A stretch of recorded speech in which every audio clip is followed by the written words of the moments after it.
जी, बिस्मिल्लाहिर्रहमानिर्रहीम। Day 5 session 2।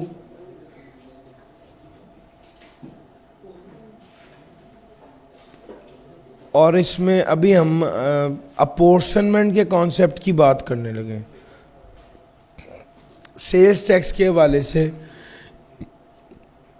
ये जो अपोर्शनमेंट का कॉन्सेप्ट है ना, ये बहुत इम्पोर्टेंट है। ज़रा इसको देखने की ज़रूरत है।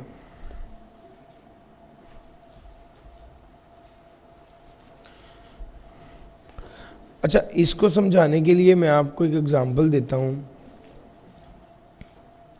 एक बंदा है मिस्टर ए। ये मिस्टर ए जो है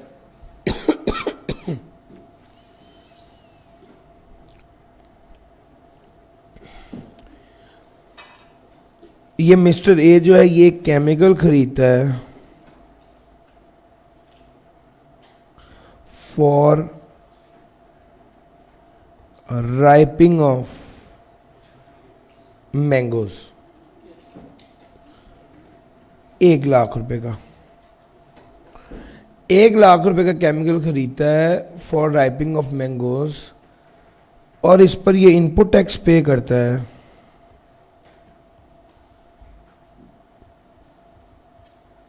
17,000 रुपए का।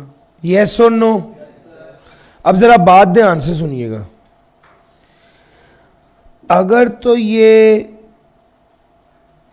मैंगोज को राइप करके उनको सेल कर देता है, तो चूंकि मैंगो एक एग्जेम्प्ट आइटम है, तो क्या ये इनपुट क्लेम कर सकेगा? यस और नो? नो। और अगर ये मैंगो को राइप करके एक्सपोर्ट कर देता है, तो क्या ये इनपुट टैक्स क्लेम कर सकेगा? यस। यस। तीसरे नंबर पे,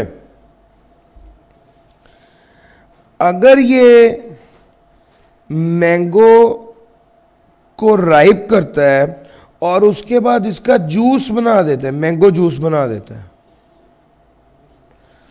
तो एक्सपोर्ट करने पर तो ये 0 रेटेड आइटम थी, और मैंगो का जूस बनाने पर ये कौन सी आइटम हो गई? टैक्सेबल। क्या ये इनपुट टैक्स क्लेम कर सकेगा? यस। एक्सपोर्ट के केस में रिफंड मिलेगा, और ये जब जूस है इसके केस में तो ये एडजस्ट कर सकेगा आउटपुट के साथ, इनपुट क्लेम करेगा। यस और नो? असल कॉन्सेप्ट ये है, असल कॉन्सेप्ट ये है कि एक बंदा जो 17,000 रुपए का टैक्स जिसने दिया है एक ऐसा केमिकल खरीदने में जो मैंगो को राइप करता है, और अगर ये केमिकल ये सिर्फ सेल करने के लिए इस्तेमाल करे, सेल ऑफ मैंगोज करने के लिए इस्तेमाल करे, तो चूंकि ये एग्जेम्प्ट है तो इनपुट टैक्स क्लेम नहीं कर सकेगा।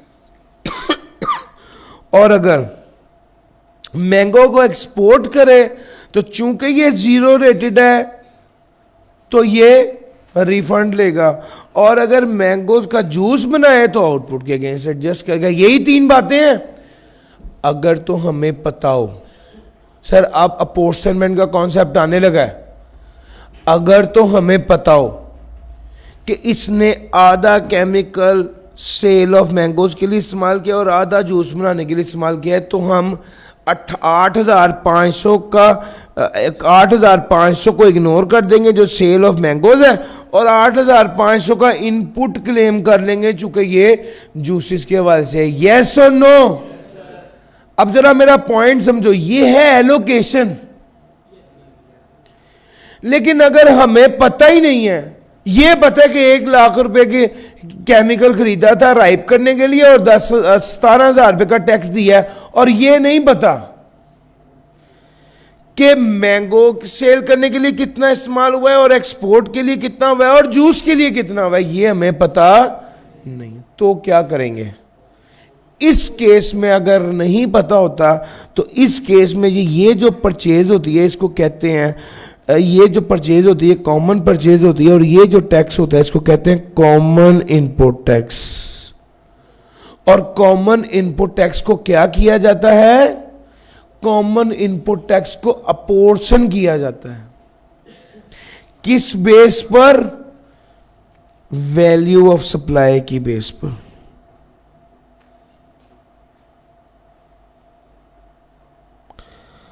apportionment based on the value of supply। अब मिसाल लीजिए, ये केमिकल खरीदा रैपिंग ऑफ मैंगोज के लिए, 17,000 का टैक्स दिया हुआ है। हमें नहीं पता किसके लिए कितना मैंगो सेल, हमें नहीं पता कि कितना सेल ऑफ मैंगोज के लिए इस्तेमाल हुआ, कितना एक्सपोर्ट के लिए इस्तेमाल हुआ, कितना जूस बनाने के लिए इस्तेमाल हुआ। लेकिन ये पता है कि 1 लाख की सेल ऑफ मैंगोज है, 5 लाख की सेल ऑफ एक्सपोर्ट है मैंगोज की, और 2 लाख की लेट्स से जूस की सेल है। यानी हमारे पास क्या आ गई? वैल्यू ऑफ सप्लाई आ गई। और चूंकि ये कॉमन इनपुट टैक्स था, तो हम कॉमन इनपुट टैक्स जो है इसको अपोर्शन कर देंगे based on the value of supply. यानी अब जब हमने इसको अपोर्शन करना है तो पता है कैसे करेंगे? सर आपको तो पता है ये एग्जाम्प्ट सप्लाईज हैं 1 लाख की, और टोटल सप्लाई कितने की हैं?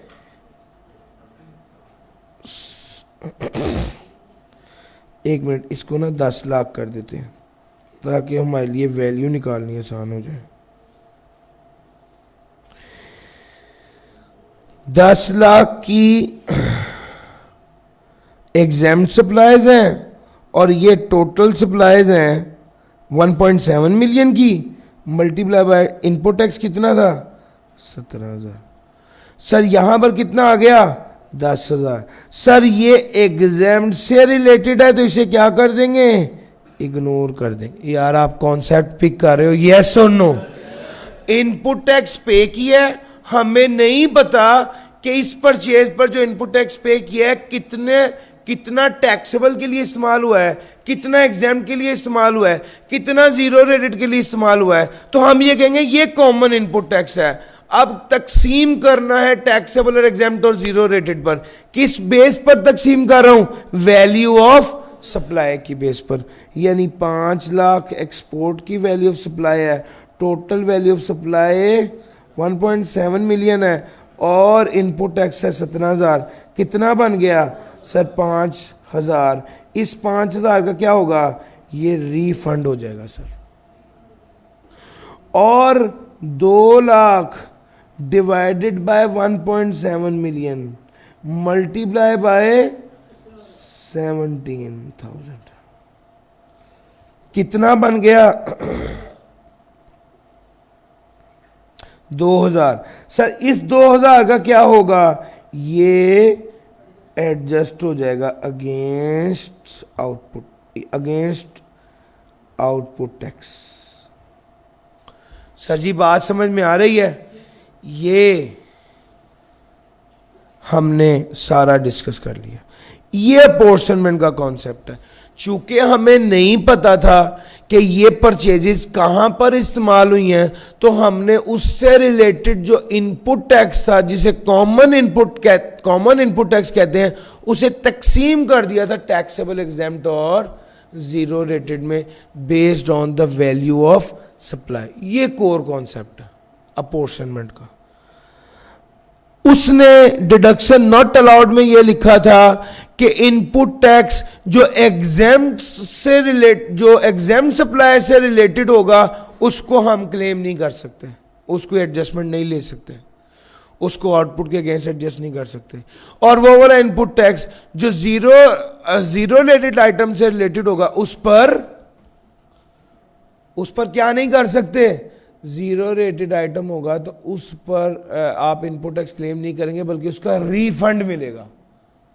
और सजी बात भी कर रहे हैं।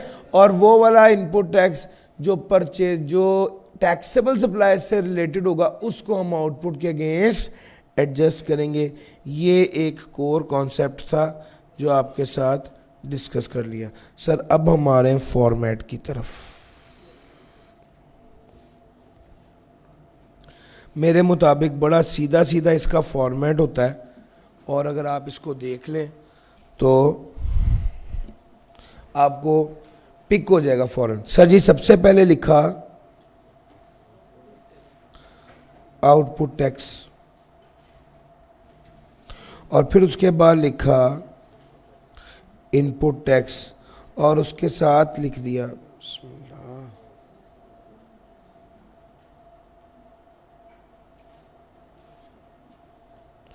और उसके साथ लिख दिया लोअर ऑफ ब्रॉड फॉरवर्ड और एक्चुअल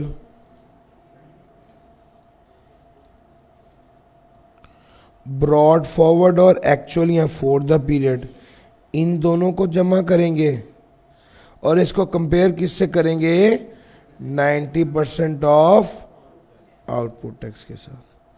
इन दोनों में से जो लोअर होगा वो बाहर आ जाएगा। अब जैसे ही सर जी सुनना, जैसे ही एक्चुअल और ब्रॉड फॉरवर्ड को जमा किया, अगर ये वाली अमाउंट लोअर थी और ये बाहर आई तो फिर तो कुछ भी कैरेट फॉरवर्ड नहीं होगा, नो कैरेट फॉरवर्ड। और अगर 90% ऑफ आउटपुट वाली अमाउंट लोअर थी तो फिर क्या होगा, कैरेट फॉरवर्ड होगा। कितना सर, कैरेट फॉरवर्ड आएगा फिर, जो कि एक्चुअल और ब्रॉड फॉरवर्ड का जो टोटल है माइनस 90% ऑफ आउटपुट, जो एक्सेस अमाउंट होगी वो कैरेट फॉरवर्ड हो जाएगी। तो भाई अगर इसको आगे किया तो कैरेट फॉरवर्ड नहीं होगा, अगर 90% वाले को आगे कर दिया माइनस किया तो फिर कैरेट फॉरवर्ड होगा। लो सर, आउटपुट में से इनपुट लेस कर देंगे। फिर आ गया हमारे पास input tax on plant property equipment, वो जितना भी होगा वो लेस हो जाएगा। और फिर हमारे पास अगला पॉइंट आ गया सर, क्या आ गया, further tax at the rate of 3%। Sir further tax should be the last item, इसको ऐड करना होता है, और देखेंगे यहां पर आ जाएगा सेल्स टैक्स पेबल। सर यहां पर एक चीज बड़ी काम की है, आप जिस वक्त आउटपुट टैक्स कैलकुलेट कर लेंगे 90% ऑफ आउटपुट या एक्चुअल में से लोअर ले लेंगे, आउटपुट में से input on plant property equipment और ये वाली 90% ऑफ आउटपुट वाली फिगर, इन दोनों को लेस करके आपने पहले ही देख लेना है। अगर फिगर माइनस में आ रही भी तो ये फर्दर टैक्स जो है वो नीचे आ जाएगा। यानी in case of refund further tax जो है वो एट द रेट ऑफ 3% यहां पर आता है। असल में फर्दर टैक्स तो सजा है जो टैक्स वालों ने अनरजिस्टर्ड बंदे के लिए दी है, तो चूंकि वो सजा है वो तो आपको जमा करवाना ही पड़ेगा। सर जी मेरी बात समझ आ रही है, वो वाली अमाउंट आपको एफबीआर को जमा करवानी ही पड़ेगी। सर ये सारी स्टोरी है, ये सेल्स टैक्स पेबल आ गया। नीचे अब सिर्फ दो बातें रह गई हैं, एक इनपुट टैक्स कैरेट फॉरवर्ड अगर कोई है तो, और दूसरा एक्सपोर्ट रिफंड। ये टोटल फॉर्मेट है, कोई लंबी चौड़ी बातें नहीं है, गिनती की 4-5 बातें हैं। इसके लिए आमतौर पे वर्किंग होती है, एक होती है वर्किंग नंबर,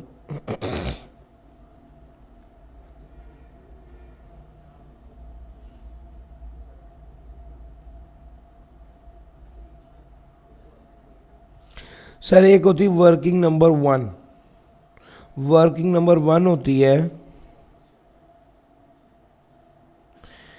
आउटपुट टैक्स, और वो सप्लाईज टू रजिस्टर्ड पर्सन भी लेते हैं, सप्लाईज टू रजिस्टर्ड पर्सन, और दूसरा supplies to unregistered person. Supplies to registered person जमा सप्लाईज टू अनरजिस्टर्ड पर्सन, और अगर इसके अलावा कोई एडजस्टमेंट हो प्लस माइनस, जैसे सेल रिटर्न हो गई, या जैसे डेबिट नोट या क्रेडिट नोट की एडजस्टमेंट हो गई, या जैसे कोई और चीज़ जो सप्लाई में एक डेफिनेशन में आती है उसको ऐड कर देंगे, या कोई सेल रिटर्न हो गई, या कोई एरर हो गया, उसकी एडजस्टमेंट्स करने के बाद, प्लस माइनस करने के बाद, उसकी एडजस्टमेंट्स करने के बाद आपके पास आ जाता है सप्लाईज की वैल्यू, और फिर इस पे आ जाता है tax at the rate of 17%। ये वाली जो फिगर है ना फाइनल, ये वाली फिगर आप यहां पर प्लेस कर देते हैं। इसके बाद आ गया वर्किंग नंबर 2। वर्किंग नंबर 2 है इनपुट टैक्स। सर जी अगर आपने एग्जेम्प्ट आइटम्स खरीदी हैं कोई इनपुट टैक्स नहीं, अगर अनरजिस्टर्ड पर्सन से खरीदा है कोई इनपुट टैक्स। इनपुट टैक्स तो सिर्फ कब आना है जब रजिस्टर्ड पर्सन से खरीदा है। Supplies from registered person. अब इसके बाद सारे वो रूल्स अप्लाई होने हैं जो हमने आपको सिखाए, कहां कहां इनपुट टैक्स क्लेम नहीं कर सकते। वो सारे रूल्स और वो सारी एडजस्टमेंट जो है वो यहां पर प्लस माइनस करनी है। करने के बाद यहां पर फाइनल फिगर लिखती। फाइनल फिगर के बाद टैक्स आएगा eight the rate of 17%। Tax at the rate of 17%।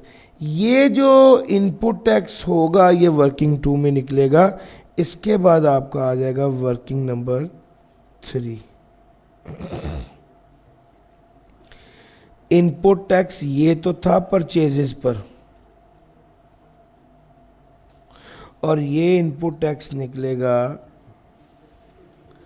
वो परचेजेस पर था, ये किस पर निकलेगा? प्लांट प्रॉपर्टी इक्विपमेंट पर।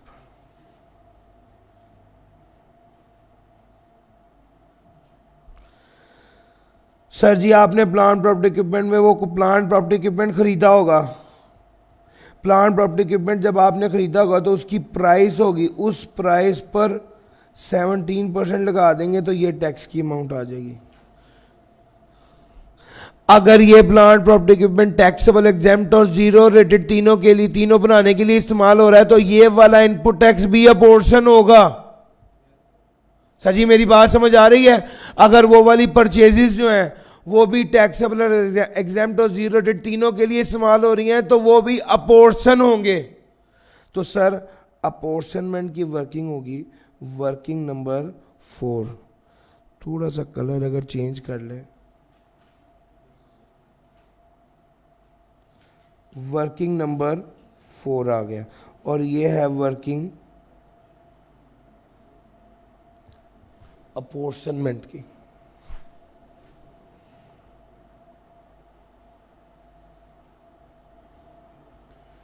मुझे लग रहा है कि यहां पर कोई ऑप्शन होगी जूम आउट की।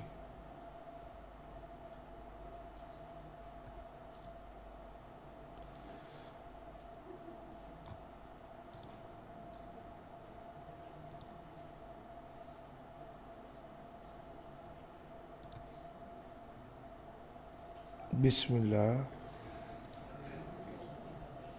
या अल्लाह वो रह गया है जो लिख देता है।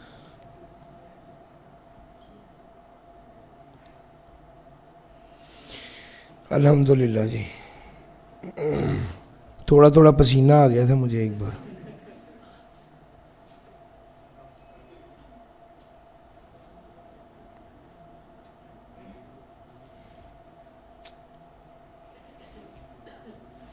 अपॉर्शनमेंट की वर्किंग है। अच्छा, अगर मैं अपॉर्शनमेंट की वर्किंग की बात करूं तो उसमें हमने सबसे पहले पता क्या करना होता है,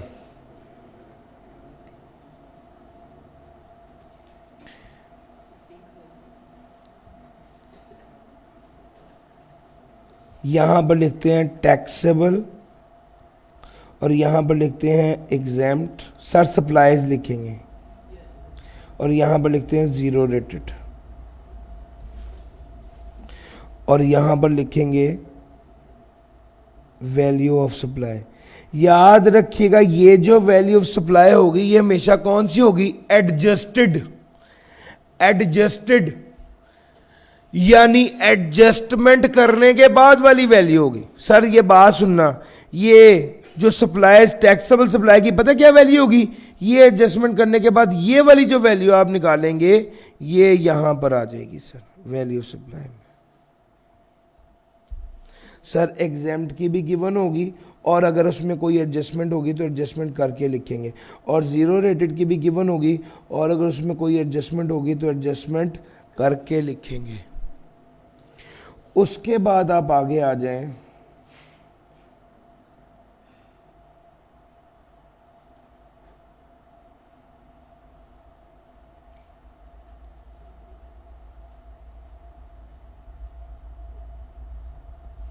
उसके बाद आप आगे आ जाएं कॉमन इनपुट टैक्स। सबसे पहले आप क्या करेंगे, ये वाला जो इनपुट टैक्स ऑन परचेजेस है ये वाली फिगर आप यहां पर लेके आएंगे और फिर वैल्यू ऑफ सप्लाई की बेस पर क्या करेंगे, अपोर्शन करेंगे। सर यार बात पिक कर रहे हो, यस और नो। तीसरे नंबर पे आप क्या करेंगे, कॉमन इनपुट टैक्स की बजाय हम input tax on plant property equipment. Sir इसके लिए आप क्या करेंगे, ये वाली जो फिगर है इसको आप यहां लेके आएंगे और फिर इसको भी वैल्यू ऑफ सप्लाई की बेस पर क्या करेंगे, अपोर्शन करेंगे। ये मैक्सिमम वर्किंग है जो किसी सेल टैक्स के सवाल में हो सकती है।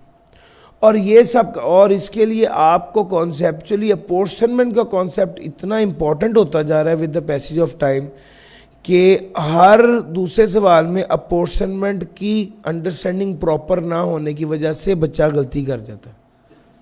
सो अपोर्शनमेंट जो है ना, इसका कॉन्सेप्ट आपका बिल्कुल क्लियर होना चाहिए। अच्छा जनाब, जब आपने ये सारा कर लिया फिर आप one by one figures place कर रहे होंगे। असल में आप फॉर्मेट तो इसका यहां पर खत्म हो गया है। मैं आपको बताऊं, आप वर्किंग पता कहां से शुरू करते हैं, आप हमेशा वर्किंग शुरू करते हैं यहां से, वर्किंग नंबर 1 आउटपुट।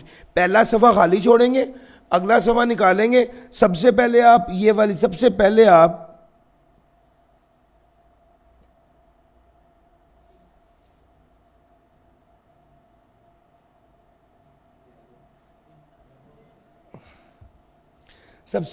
ये वाला काम करेंगे, ये वाली वर्किंग आप करेंगे। मैं तरतीब इस कलर में लिख रहा हूँ। सबसे पहले ये वाली वर्किंग, दूसरे नंबर पे ये, तीसरे नंबर पे ये, और उसके बाद चौथे नंबर पर अपोर्शनमेंट।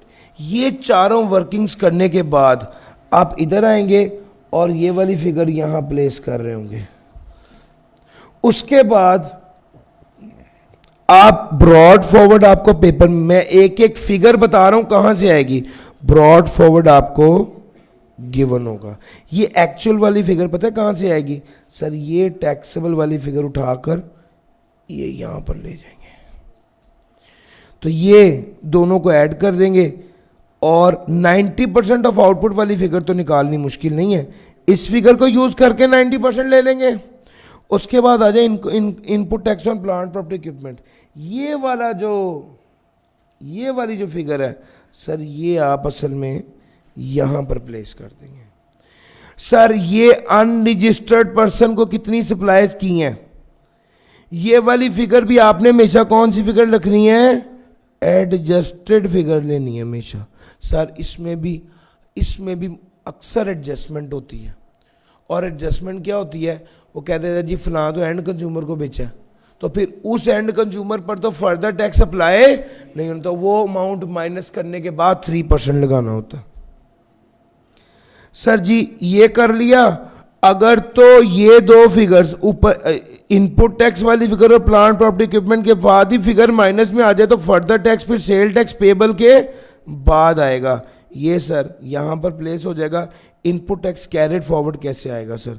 सर अगर ये वाली फिगर, अगर तो आपका ब्रॉड फॉरवर्ड एक्चुअल जो है यही लोअर था तो ये इसमें कुछ भी कैरेड फॉरवर्ड नहीं होगा, और अगर ये वाला 90% था, ये वाला केस है, तो हमेशा कैरेड फॉरवर्ड आएगा। और एक्सपोर्ट रिफंड की फिगर कहाँ से आएगी?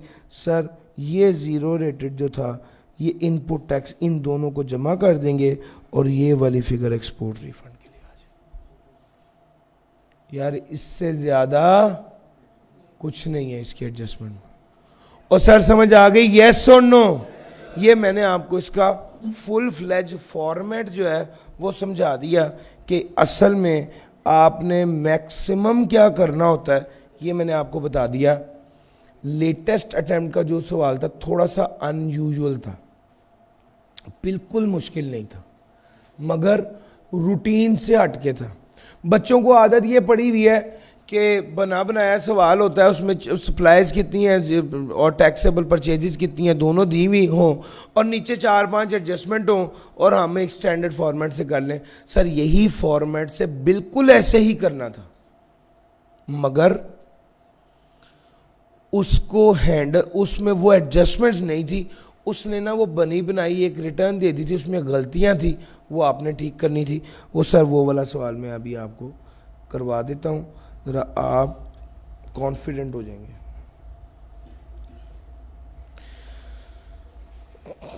ऑल्दो मैं कोशिश करता हूँ मैं इसको इंशाल्लाह 45 मिनट्स में कवर करके आपको न्यूमेरिकल हैंडलिंग स्किल सिखा दूँ, या पहले न्यूमेरिकल हैंडलिंग स्किल बता दूँ? पहले स्किल बता दूँ? आ जाओ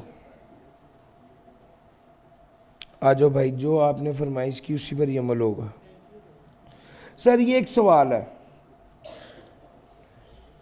मेहरबान वाला, आमतौर पे यूजुअली सवाल ऐसा आता है, जो पिछली अटेम्प्ट में सवाल है वो अनयूजुअल है। आमतौर पे सवाल ऐसा आता है, मैंने ये सवाल आपको कराना नहीं है, मैंने ये सवाल जिस तरह इनकम टैक्स के सारे सवाल रीड करके बताया था ना कि यार सवाल को हैंडल कैसे करना है, सिर्फ वो वाली स्किल मैंने आपको इस सवाल में सिखानी है। मेरे मुताबिक आज तक सेल टैक्स के जितने सवाल आए हैं सबसे अच्छा सवाल ये है, और मैंने इस वजह से ये नहीं करा चूँकि मैंने पिछली से पिछले अटेम्प्ट में कराया, और इसकी वीडियो मैं आपके साथ शेयर कर दूंगा, इसलिए ये नहीं करवा रहा और लेटेस्ट अटेम्प्ट वाला करा रहा हूँ, वरना आइडियल सवाल ये है। और डिस्कस करने के लिए और सिखाने के लिए भी मैं इसी सवाल को पहले ही लेके आया था कि अगर आप लोग कहेंगे तो मैं, सर जी देखिएगा सवाल को हैंडल कैसे करना है, सवाल को अप्रोच कैसे करना है, मेरे साथ चलिए। क्वेश्चन नंबर 7, मेहरबान एसोसिएट 2 बार रीड करना होता है, पता है ना?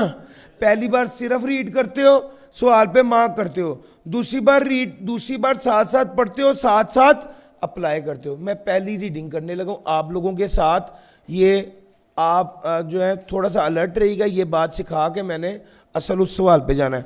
मेहरबान associate is registered under the sale tax act 1990।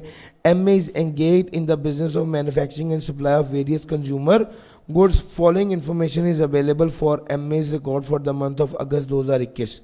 Taxable goods from registered person, taxable goods from unregistered person, exempt purchases है ना, taxable good from unregistered person का कोई लेना देना है? yes or no? ये भी फारिग है बात, और ये वाली बात भी फारिग है जो एग्जाम्प्ट है, इसको छोड़ दें। अच्छा सप्लाईज की बात करते हैं। रजिस्टर्ड पर्सन को सप्लाई भी की है, taxable goods to unregistered person को भी की है, एग्जाम्प्ट को भी की है, और export of taxable goods to UAE, export of exempt goods to UAE. Sir exempt goods को एक्सपोर्ट करना क्या होता है? अभी पढ़ाया है आज। सर एग्जाम्प्ट गुड को एक्सपोर्ट करेंगे तो वो भी जीरो रेटेड होगी, तो ये दोनों असल में क्या है? जीरो रेटेड है। और ये एग्जेम्प्ट है, और ये दोनों क्या हैं, टैक्सेबल है। Taxable goods from registered person में शामिल था material worth 2,96,000 which was exclusively use for manufacturing exempt supplies. Sir मुझे एक बात बताएं, रजिस्टर्ड पर्सन से जो चीज़ें खरीदी उसमें 2,96,000 रुपये की ऐसी मटेरियल था जो सिर्फ एग्जाम्प्ट के लिए इस्तेमाल हुआ है। सर अपोर्शनमेंट का कॉन्सेप्ट कहता है अगर नहीं पता तो कॉमन में लेके जाओ, अगर पता चल गया है तो फिर इसको कॉमन में से क्या निकाल देना है, बाहर कर। और यार मेरी बात समझ आ रही, इसको कॉमन में से मैं निकाल देना चाहिए। सर जी बात पिक कर गए। सबसे पहली बात इसमें ये थी सर, हमने इनिशियल रीडिंग में बुनियादी तौर पे जो हमारा काम होता है, हम हर एडजस्टमेंट को बस ये देखते हैं इसका इम्पैक्ट इनपुट पे है या आउटपुट पे है या ब्रॉड फॉरवर्ड है। तीन ही चीज़ें हो सकती हैं, input, output, brought forward. One of plant property equipment की एडजस्टमेंट होती है। ज़रा देखते हैं, ये taxable goods from registered person है, इसका इम्पैक्ट तो इनपुट पे आएगा। मटेरियल 6,75,000 रुपये का जो exclusively manufacturing export related goods था। अब फिर गौर से सुने, ये एक्सपोर्ट रिलेटेड एक्सक्लूसिव है, ये भी कॉमन में, सर ये भी कॉमन में नहीं आना, ये भी माइनस होना है, और ये इसका प्योरली एक्सपोर्ट रिफंड निकलना है। यानी इसका 17% लेके आपने एक्सपोर्ट रिफंड में ऐड करना है, कॉमन में से इसको निकाल देना है। सर जी बात पिक कर रहे हैं, ये हमारी ये भी इनपुट के हवाले से एडजस्टमेंट है। 1.5 लाख की गुड्स कैश में खरीदी, गलत किया, 50,000 से ऊपर की खरीदनी थी तो क्रॉस चेक के जरिए, पता है ना। Sir ji 500 kg of tea खरीदी थी 3,60,000 रुपये की in 1 kg packing covering under third schedule. Sir third schedule item का नाम पढ़ते ही दिमाग में क्या आना चाहिए, रिटेल प्राइस। इसकी गेम जो है वो रिटेल प्राइस की गेम है। Retail price of T is 900, retail price 900 है। आपने कितने की खरीदी, आपने खरीदी 790 रुपये की। Sir 500 kg of T at a cost, sir sorry आपने खरीदी 360 रुपये की। 500 kg ऑफ टी परचेज की है 360 रुपये की, और रिटेल प्राइस है इसकी 900, और आपने अनरजिस्टर्ड होलसेलर को बेची है 790 रुपये की। ये आज तक जितनी एडजस्टमेंट सेल टैक्स में आएंगी ये सबसे ट्रिकी एडजस्टमेंट थी। अब जरा गौर से बात सुनना, थर्ड स्केड्यूल आइटम है, रिटेल प्राइस पर टैक्स लगना था। अच्छा जनाब, ये बात तो आपको समझ आ गई। इसका मतलब है जो आउटपुट टैक्स होगा वो रिटेल प्राइस पर लगेगा। यस, आपने कितनी बेची हैं, 300, कितने की, 790 की। 790 की नहीं होगी, value of supply retail price होगी। रिटेल प्राइस क्या है, 900। पहली बात समझ आ गई। तो सर आपने 790 ऐड किया है, रिटेल प्राइस 900 है, 900 में से 790 लेस कर देंगे और फिर 110 आ जाएगा। 110 को 300 से मल्टीप्लाई करेंगे, ये आउटपुट में ऐड करना था। यस और नो, यस। अच्छा जरा एक बात और सुनिए, इसने अनरजिस्टर्ड होलसेलर को बेचा है, तो भैया अनरजिस्टर्ड पर्सन पर आपको पता है ना फर्दर टैक्स लगता है, यस और नो। लेकिन further tax third schedule item पर नहीं लगता। इसका मतलब है कि इसमें से भी आपने पता है 790 मल्टीप्लाई बाय 300 जितनी अमाउंट बनेगी, कितनी बनेगी कैलकुलेट कीजिएगा। 790 मल्टीप्लाई बाय 300, इसमें से 237,000 लेस करके फिर 3% लेना है, चूंकि फर्दर टैक्स नहीं लगना। अनरजिस्टर्ड पर्सन को जो सप्लाई की है उसमें फर्दर टैक्स नहीं लगना। ठीक हो गया, ये लेस कर दिए। फिर उसके बाद इसका मतलब है आउटपुट पर भी इंपैक्ट है, और आपने 360 रुपए की खरीदी। अब परचेजेस में कितना शामिल होगा, 360, जबकि अगर आपने परचेज किया थर्ड स्केड्यूल आइटम तो रिटेल प्राइस पर ही टैक्स लगना है ना। तो रिटेल प्राइस क्या है, 500 मल्टीप्लाई बाय 900, 500 मल्टीप्लाई बाय 900 जी कितना बन गया, 450,000। आपने कितने का खरीदा है, 360 तो परचेजेस में शामिल है, उसने लिखा है, लेकिन टैक्स किस अमाउंट पे लगना है, 360 पे या 450 पर। सर रिटेल प्राइस पर, सर जी थर्ड स्केड्यूल आइटम पर रिटेल प्राइस पर टैक्स लगता है, चाहे खरीदें तो भी चाहे बेचें तो भी। अब आउटपुट टैक्स है, बेचा है तो भी रिटेल प्राइस पर टैक्स लगाना है, और जब खरीदा है तो भी रिटेल प्राइस पर टैक्स लगाना है। सर जी इसका मतलब है आपने 500 खरीदा है, 360 का आपने 360 परचेज में ऐड किया है, 110 मजीद ऐड होना चाहिए इनपुट टैक्स में, परचेजेस में। सर जी एक ही adjustment at the same time 90 बन रहा है, सॉरी जी 90 बन रहा है। सर जी एक ही adjustment at the same time input tax में भी ऐड हो रही है, आउटपुट टैक्स में भी ऐड हो रही है, अनरजिस्टर्ड पर्सन को जो सप्लाई किया उस पर भी इंपैक्ट डाल रही है। सर जी बात समझ में आई है। अब ये बड़ी ट्रिक मैं आपको कब बताया, आज तक जितनी एडजस्टमेंट सेल टैक्स में आई है ये सबसे ट्रिकी एडजस्टमेंट थी उन सब में, क्योंकि इसका इंपैक्ट काफी ज्यादा जगह पर एट द सेम टाइम था।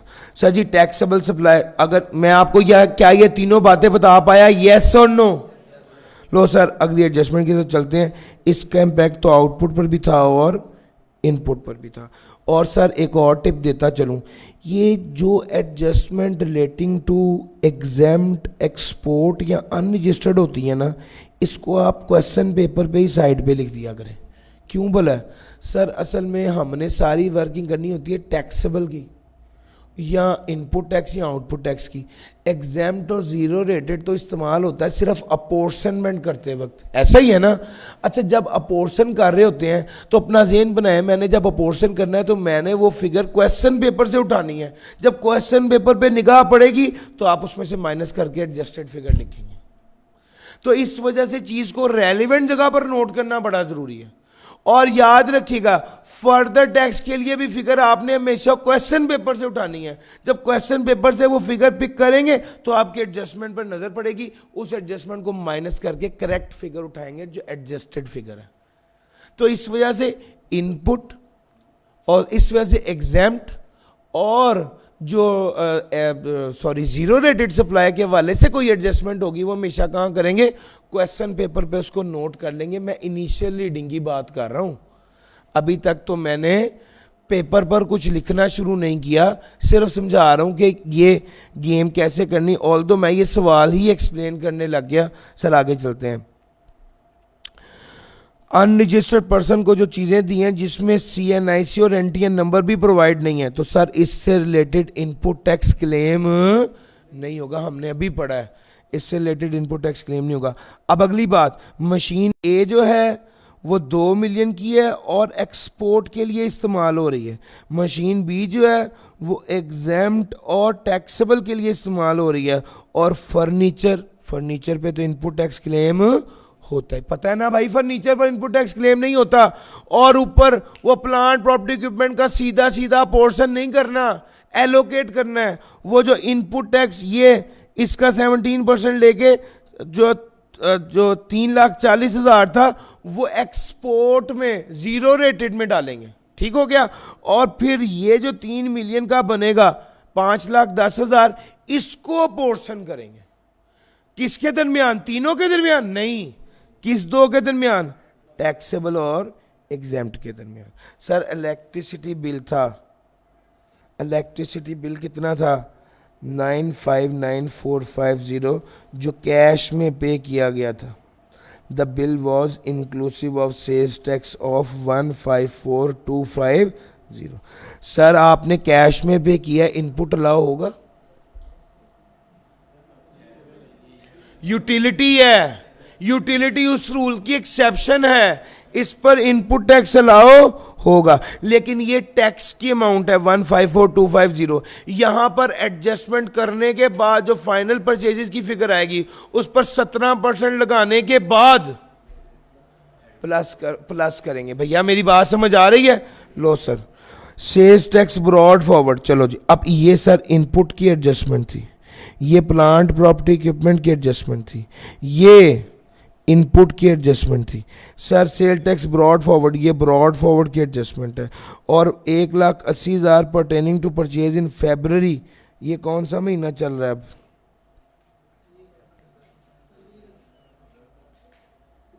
अगस्त है, अगस्त है सर, गौर से सुनना। फरवरी के महीने का इनपुट टैक्स था, नहीं क्लेम किया, कितने अर्से तक कैरिड फॉरवर्ड हो सकता है? 6 मंथ तक। फरवरी का महीना छोड़ दें, मार्च, अप्रैल, मई, जून, जुलाई, अगस्त क्लेम हो सकता है। ये भी, ये सर ये इनपुट टैक्स की एडजस्टमेंट थी। अब जब मैंने पेपर नहीं हाथ में लिया, और मैं आपको पहले बता रहा हूँ, मैंने तो वो सारी एडजस्टमेंट डिस्कस कर ली। आपने इनिशियली एक बार रीड करके, असल में पता है क्या करना है, एक बार रीड करके उसके बाद आपने इनपुट, अगर आपने सवाल पढ़ने के बाद यहां पर हर एडजस्टमेंट के साइड पर input, output, plant property equipment या ब्रॉड फॉरवर्ड ये लिख लिया, तो इसका मतलब है आपने इनिशियल रीडिंग ठीक कर ली है। दूसरे नंबर पे क्या काम करना है, अगर कोई एडजस्टमेंट एग्जेम्प्ट, जीरो रेटेड या अनरजिस्टर्ड की है, उसको भी मौके पर फेस पर ही लिख लें। इससे फायदा क्या हो जाएगा? इससे फायदा ये हो जाएगा कि आप जब अगली बार सवाल करने, अब जब आप पेपर पर सवाल उतारने लगेंगे, आपको मेजर चीज़ें पता होंगी।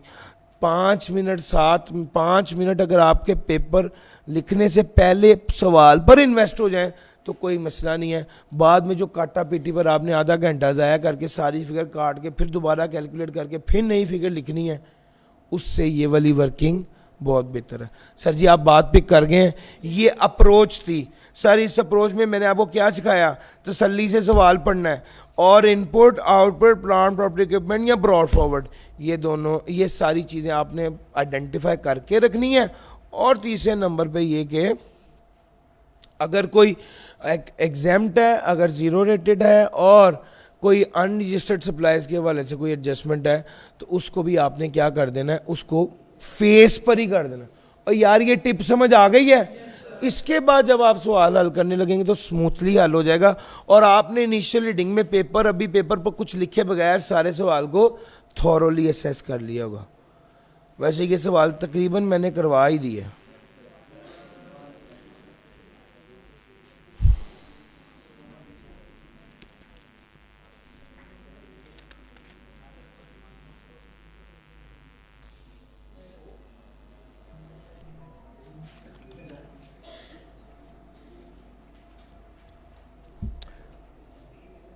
सर जी मुझे उम्मीद है कि ये आपको जो मैं सवाल को अप्रोच करने का तरीका समझा रहा था वो समझ आ गया। यस और नो?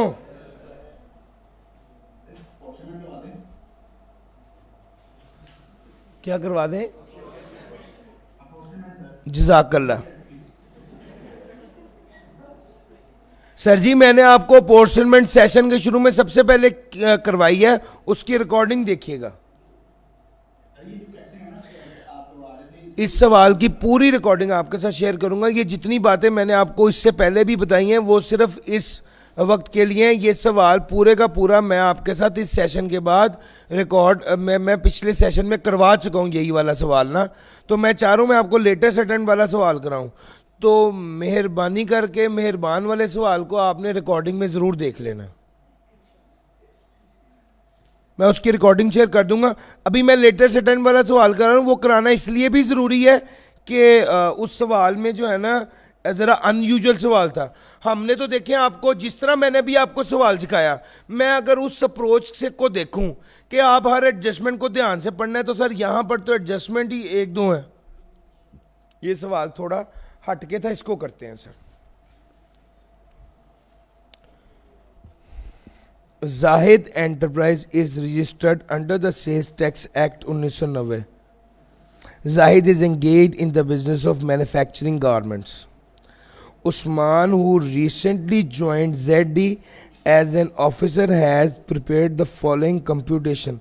सर उसने पूरी कंप्यूटेशन कर ली हुई थी और वो बुनियादी तौर पे आपसे ये चाह रहा था कि आप उसको देखें और बताएं अगर कोई प्रिपेयर करेक्टेड कंप्यूटेशन, यानी वो कहता है पूरा करेक्ट, इसको नए सिरे से बनाओ करेक्ट करके, और दूसरे नंबर पे रीजंस भी बताएं जो आपने इग्नोर किए हैं. लो sir, purchases from registered person, taxable amount है 140 की और सेल्स टैक्स है 23.8 का. अच्छा वैसे ये सेल्स टैक्स बहुत ज़्यादा रेलिवेंट नहीं है चूंकि हमने नए सिरे से खुद ही करनी है वर्किंग, तो हम खुद परसेंटेज निकालेंगे. Purchase dated 21 December 2021 inadvertently not claim in December 2021 return. अच्छा आप क्लेम नहीं कर सके दिसंबर 2021 की रिटर्न में, तो क्या अब क्लेम कर सकते हैं? अब ये जून 2022 की रिटर्न है, दिसंबर के बाद आ गई, दिसंबर का महीना छोड़ दें, जनवरी फरवरी मार्च अप्रैल मई जून कर सकते हैं. यस इसको क्लेम कर सकते हैं, ये इसने ठीक किया हुआ. Gas bill paid in cash हो सकता है, ये भी ठीक है, इनपुट क्लेम करना चाहिए. Sir electricity bill of rented premises showing particulars of landlord. Sir बिजली का बिल आपके नाम पर होना चाहिए, अगर आपके नाम पर ना हुआ तो इनपुट टैक्स क्लेम नहीं कर सकते. Debit note dated 20 June 2022 issue to the supplier for taxable supply against invoice dated 31 March 2022. Sir invoice, एक इनवॉइस है उसके अगेंस्ट आपने डेबिट नोट जनरेट किया है. सर डेबिट नोट 180 दिन के अंदर अंदर जनरेट किया जा सकता है. सर अब 31 मार्च 2022 की इनवॉइस है, ये तो 180 दिन से कम की बात है. 180 दिन से मेरे दिन में फ़ौरन 6 माह आए ना, तो सर ये 31 मार्च था, अप्रैल मई जून, ये तो अभी 3 माह हुए. अब डेबिट नोट जो इशू किया गया है ये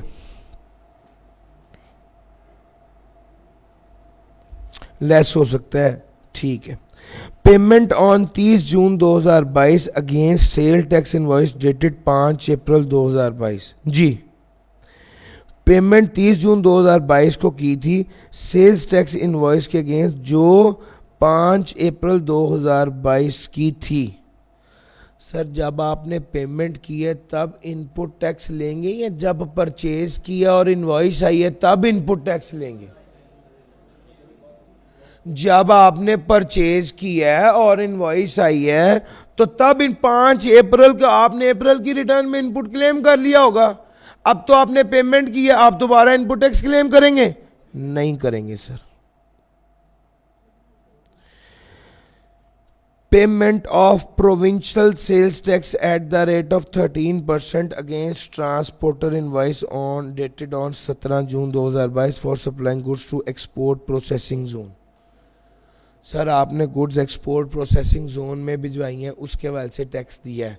सर जी ये इनपुट टैक्स आपने पे किया तो ठीक है, लेकिन ये जो है ये ज़ीरो रेटेड वाली गेम है सर. ऐसा ही है ना सर? ये तो ये अब यहाँ पर ये कॉमन इनपुट टैक्स की वर्किंग कर रहे हैं, लेकिन ये कॉमन नहीं है सर, ये ज़ीरो रेटेड सप्लाईज के लिए है, यानी इसका तो रिफंड ही मिलेगा. Sir advance paid to a supplier at the time of placing an order for customised goods, the goods will be delivered in October 2022. जी भाई एडवांस पे किया है सप्लायर को किस वक्त? At the time of placing an order for customised goods. Goods deliver होनी है अक्टूबर में. सर इनपुट क्लेम करेंगे या नहीं? सर सप्लाई कब होती है? जब गुड्स डिलीवर सप्लाई होगी तो इनपुट क्लेम करेंगे ना, अभी तो सप्लाई हुई नहीं है. सर इसका भी इनपुट टैक्स क्लेम नहीं होगा. मैं इनिशियल रीडिंग कर रहा हूं, पहली बार पढ़ रहा हूं, आपके साथ साथ चल रहा हूं सर. ठीक हो गया? आगे चलते जाइए. प्लांट एंड मशीनरी खरीदी है 20 मिलियन की, इसका इनपुट टैक्स क्लेम होना है, लेकिन ये अलहदा गेम है, इसकी अलहदा वर्किंग होती है। यस और नो?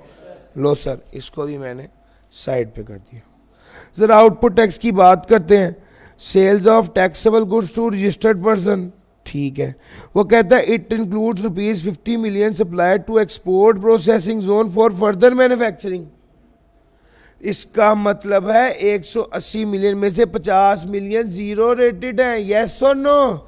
तो भैया इसमें से 50 मिलियन लेस होना है और ये कहां पर आ जाना है?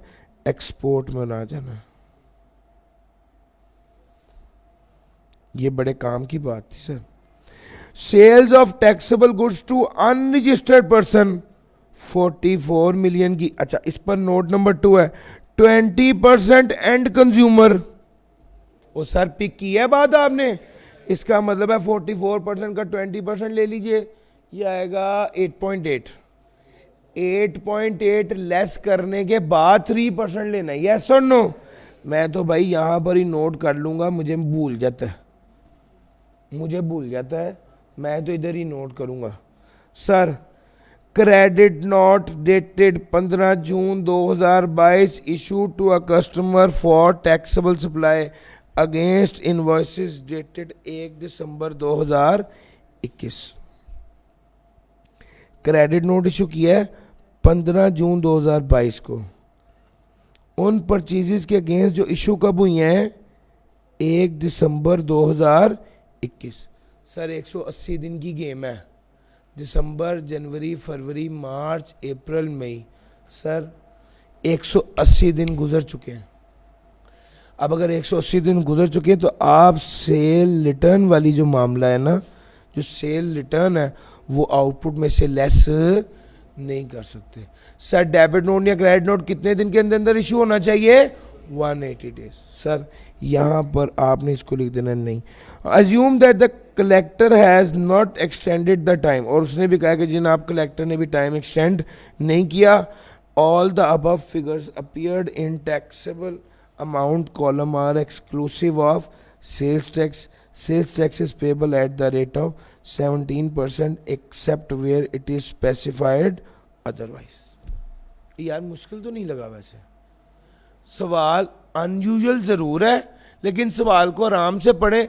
इसने जैसे भी किया हुआ है, हमें जो तरीका आता है हमने उसके मुताबिक ही करना। ठीक हो गया? लो सर सवाल को हल करना शुरू करते। वो कहते हैं आप दोबारा से बनाए। हमने कहा अच्छा जी। बंदे का नाम है जाहिद, उसके बाद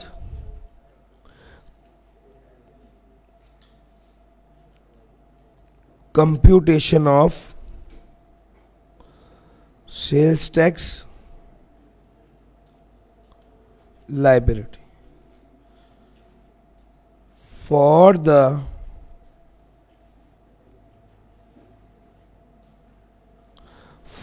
month of, किस महीने के लिए? जून 2022। हमारा जो स्टैंडर्ड फॉर्मेट है हम उसके मुताबिक चलते हैं। हमने कहा है पहला सफ़े पे ये हेडिंग दे के रिक्वायरमेंट लिख के हमने सीधा चले जाना है वर्किंग नंबर 1। मैंने आपको यही सिखाया ना, पहले वर्किंग करनी है फिर फिगर्स प्लेस करनी है। लो जनाब, output tax.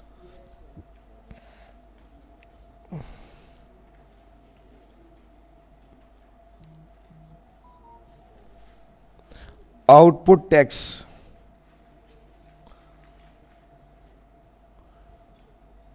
Sir registered person को कितनी सेल की? 180 की। सर नोट नंबर 1 के मुताबिक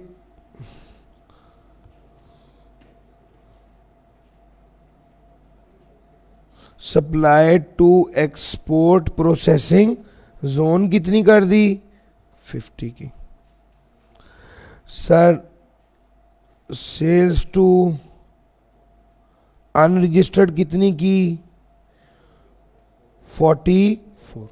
सर यहां पर पूरी अमाउंट लिखनी है, फर्दर टैक्स वाली फिगर इधर से देखनी है। ठीक है?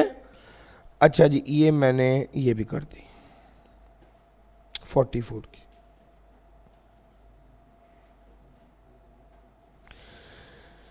सर लिख दें उसके बाद credit note.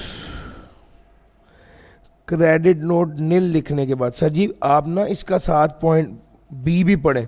State the reason for ignoring the transaction, आपने जो ट्रांजैक्शन इग्नोर करनी है उसका रीजन भी बताएं।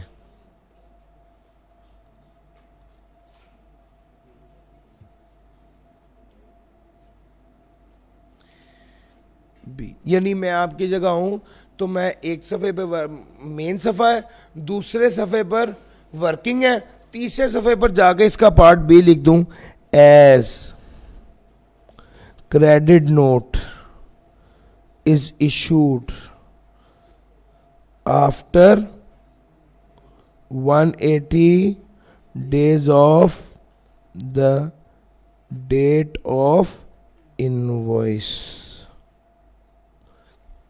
180 days of the date of invoice, so it will not be accepted। ये एक्सेप्ट नहीं होगा सर। आगे चलते हैं। क्रेडिट नोट वाली बात इग्नोर की। Garments withdrawn bye honour during जून 2022। Sir garment withdrawn bye honour समझते हैं यानी उसने खुद इस्तेमाल कर लिए। सर अगर put to private personal use हो तो क्या ये सप्लाई होती है? यस। गारमेंट्स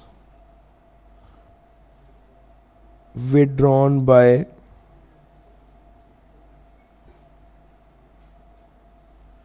कितना है सर? 4, ये ऐड होगा सर। अच्छा जनाब ये मैंने आउटपुट टैक्स से रिलेटेड सारी एडजस्टमेंट्स कर ली और देख ली, मगर मैं फिर भी एहतियातन इसको अभी टोटल नहीं करता क्योंकि मैं ज़रा ऊपर वाली एडजस्टमेंट भी सारी देख लूँ। ऐसा ना हो कि बाद में कोई एडजस्टमेंट निकला और फिर मुझे सारी फिगर्स काटनी पड़े। थोड़ी सी जगह छोड़ के वर्किंग नंबर 2 इनपुट टैक्स ले सर। इनपुट टैक्स में सबसे पहले आ गया परचेजेस फ्रॉम रजिस्टर्ड पर्सन। कितना है सर परचेजेस? 140। परचेजेस डेटेड, हाँ ये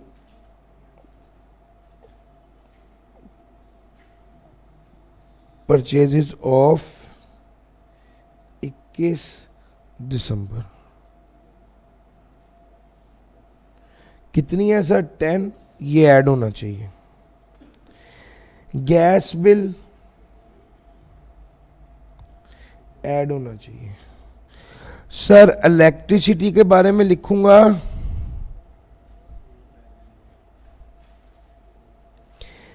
as the electricity bill is named, किसके नाम पर है? showing particulars of landlord, हम भी वही लिख देते हैं, is showing particulars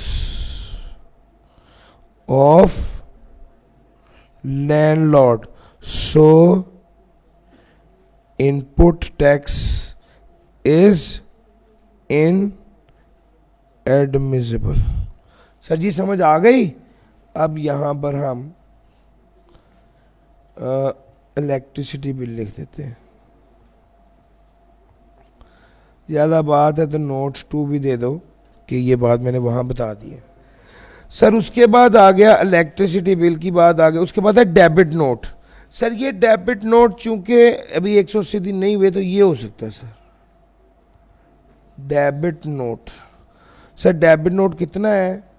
6 का, लेकिन ये तो सेल रिटर्न होती है ना, इसको माइनस करना है। फिर उसके बाद आ गया payment on 30 June 2022 against sales tax invoice dated. तीसरी बात sir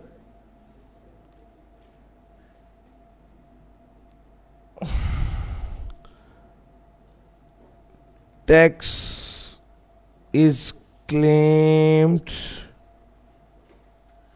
when the supply is made and invoice is received, not when the payment is made. अब चूंकि उसने 4 नंबर का एक्सक्लूसिवली ये पार्ट का है, तो हम आम जिस तरह कहते हैं जान छुड़ाने के लिए बस थोड़ा थोड़ा लिख के कहते हैं नहीं ਇਹਦੇ ਤੇ ਜ਼ੋਰ ਲਾओ, ਇਹਦੇ ਵਿੱਚੋਂ नंबर निकलने हैं। सर समझ आ रही है? इस वजह से अगर आपको यहाँ पर मज़ीद भी लिखना पड़ जाए ना, input tax is claimed in the return of April. ठीक हो गया? इनपुट टैक्स जो है वो अप्रैल की रिटर्न में, सर जी 5 को आया था ना, 5 को आया था। ये देखिए 5 अप्रैल की इनवॉइस है, तो जिस महीने की इनवॉइस है उसी महीने ही इनपुट टैक्स क्लेम कर लिया होगा। ठीक हो गया? आपने पेमेंट 3 जून में की। Sir payment of provincial tax कितना है? 13% का, ये लेस करेंगे सर। इसको लिख देता हूं, पेमेंट मेड ऑन 3 जून, इसको इग्नोर कर दिया। और दूसरा क्या है? Payment for provincial tax,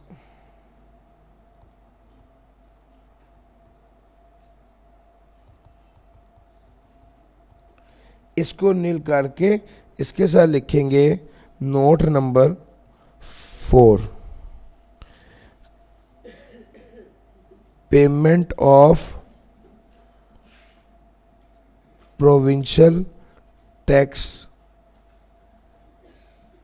will be refunded as related to zero rated goods, so will not be included in common input tax। और भाई बात समझ में आ गई है? सर मैं पूरा सवाल अटेम्प्ट कर रहा हूं ताकि आप लोग उस चीज़ को फील कर सकें कि किस किस मौके पर हमने क्या क्या करना है। फिर वही बात है कि यकीन माने, मैं ऊपर देखता हूँ कोई बच्चा ऐसे बैठा तो मैं सोचता हूँ यार यकीन करें मेरे लिए स्लाइड शो करना सबसे आसान है। 1 मिनट में कोई ये देखो ये लिखा हुआ है। मैंने आपको अभी पिछले सेशन में 90 के करीब स्लाइड शो की हैं, और सर ये इसकी एक स्लाइड बननी थी, एक जो मैं 5 मिनट में एक्सप्लेन करके आगे निकल जाता, लेकिन मैं ये इसलिए कर रहा हूँ कि उस आपको मैक्सिमम जो है ना फील दे सकूँ कि किस तरह सवाल को हल करना है। बहरहाल अल्लाह का शुक्र, आगे चलते हैं। सर जी नेक्स्ट पॉइंट आ गया, advance pay to supplier at the time of placing an order for customise goods, the goods will be delivered on. Sir ये हमारा जीरो रेटेड वाली बात हमने कर दी है, और इससे अगली बात है advance tax pay to supplier at the time of placing the order. Advance tax नहीं है, सॉरी एडवांस है।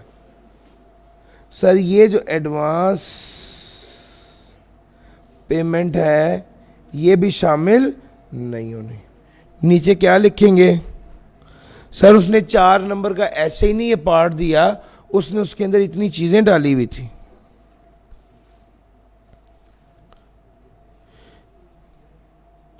Input can only be claimed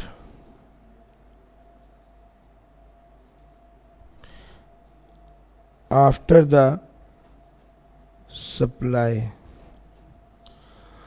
Here only advance payment is made and the supply will be made on October 2022. So input tax can be claimed on October 2022 or afterwards, but not before. Low sir, सारे notes वाली बातें करके मैंने ये 4 number वाला मसला हल कर दिया. उसके बाद आ गया ये एडवांस टैक्स वाली बात भी आ गई. Purchase of plant property equipment, ये तो यहां पर लिखना ही नहीं है, इसकी अलहदा से बनाऊंगा. Working number 3, plant property equipment. Purchase price, sir कितनी है परचेज प्राइस? 20. सर जी सारी एडजस्टमेंट जब मैंने की, सर अब थोड़ा अलर्ट हो जाए भाई, जितने बोर हो रहे थे रुक जाएं.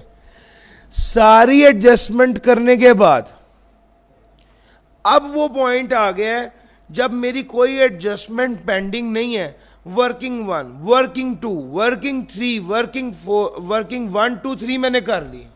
जब मैंने ये सारी वर्किंग कर ली है, पहला काम ये बनता है कि मैं अब इसके बाद मेरा चौथा स्टेप है कि मैं अपोर्शनमेंट की तरफ जाऊं. अपोर्शनमेंट सिर्फ तब होती है जब एक से ज्यादा टाइप की सप्लाई हो. अब यहां पर एक्सपोर्ट भी है और यहां पर टैक्सेबल भी है, तो यहां पर तो लाजमी तौर पर अपोर्शनमेंट होगी. स्टेप बाय स्टेप हम कवर करेंगे और अपोर्शनमेंट की तरफ जाएंगे. Sir adjusted value of supply कितनी है जी बताइएगा? Adjusted value of supply 178. अच्छा साथ ही लगे तो इसका टैक्स भी निकाल लेते हैं. Sales tax at the rate of 17% जी 30.26. सर ये मैंने आउटपुट टैक्स फाइनलाइज कर दिया. जरा इनपुट टैक्स की तरफ आ जाइए और इसका टोटल बताइएगा. 146 और इसका 146 है. एक बार ना मेरा हाथ इसलिए एकदम सेल टैक्स से रुका है क्योंकि ये फौरन मैं सेल टैक्स तो निकाल दूं, लेकिन बाज़ औक़ात ऐसे होता है कि उसने ना इनपुट टैक्स में बताया होता है कि बिजली का बिल है और बिजली के बिल की टैक्स की अमाउंट दी होती है. सर जी बात समझ में आ रही है? अगर ऐसा हो तो उसको फिर यहां ऐड नहीं करना, 17% लगाने के बाद ऐड करना होता है, पता है ना सर? यहां पर लिख दीजिए सेल्स टैक्स कितना आएगा सर? 24.82. लो सर ये सेल्स टैक्स आ गया. और सर प्लांट प्रॉपर्टी इक्विपमेंट का तो मसला नहीं है, tax at the rate of 17% जी भाई 3.4. ये सर 3 हो गई. जब ये अब मेरा ये सारा कंप्लीट हो गया, अब मैंने अगले स्टेप में वर्किंग नंबर 4 शुरू करनी है. मैं वर्किंग नंबर 4 सिर्फ तभी करूंगा जब एक से ज़्यादा टाइप ऑफ सेल होगी. मैं बार बार बता रहा हूं अपोर्शनमेंट होती ही तब है.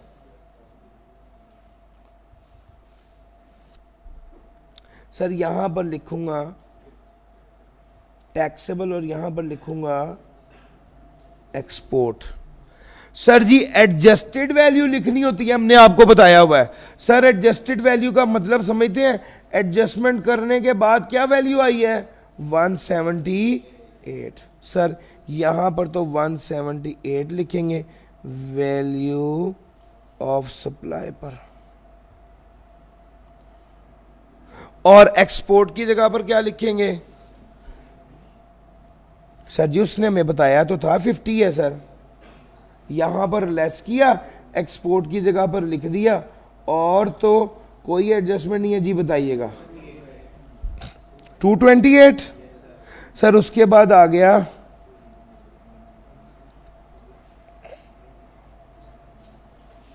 Sir common input tax. Sir common input tax में हमने क्या किया? ये वाली जो फिगर है ना, यही बताया था पहले. सर ये वाली जो फिगर है इनपुट टैक्स वाली, ये उठाकर मैं इधर ले आऊंगा. सर बताइएगा 24.8 जी वैल्यू बताइए। अब अपोर्शन करेंगे 178 डिवाइड बाय 228 मल्टीप्लाई बाय 24.82 जी 19.3। और सर और दूसरे नंबर पे बताइएगा एक्सपोर्ट का कितना बना 50 divide by 228 multiply bye 24.82 5.44। Sir ये कॉमन इनपुट टैक्स भी आ गया। अगला स्टेप है common tax on plant property. उसने मशीन के बारे में बताया तो नहीं है कि ये सिर्फ जीरो रेटेड के लिए है या कुछ और ऐसी बात, इसने कुछ ऐसा नहीं बताया। यही कॉमन चीज है, जिसके बारे में बता दे उसके बारे में तो आप फिर अलर्ट हो जाते हैं। जी भाई बताइएगा। 3.4 यहां पर लिखना है, ये वाली फिगर मैंने प्लेस की है। सर जी 178 डिवाइड बाय 228 मल्टीप्लाई बाय 3.4 जी 2.65 टैक्सेबल जी। एक्सपोर्ट 0.75। अच्छा जनाब, ये मैंने अपोर्शनमेंट की वर्किंग भी कर ली। अब प्लान प्रॉपर्टी की ये अपोर्शनमेंट की वर्किंग, अब मैं सुकून से सिर्फ फिगर प्लेस करनी रह गई है। जरा बताइएगा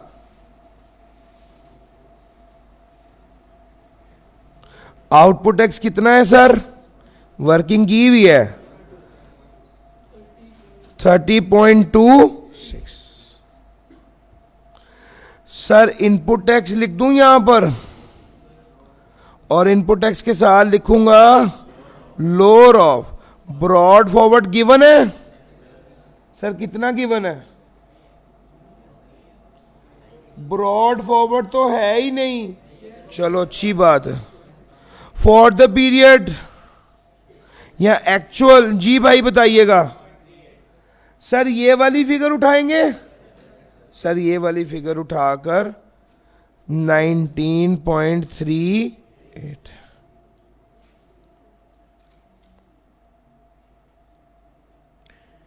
19.38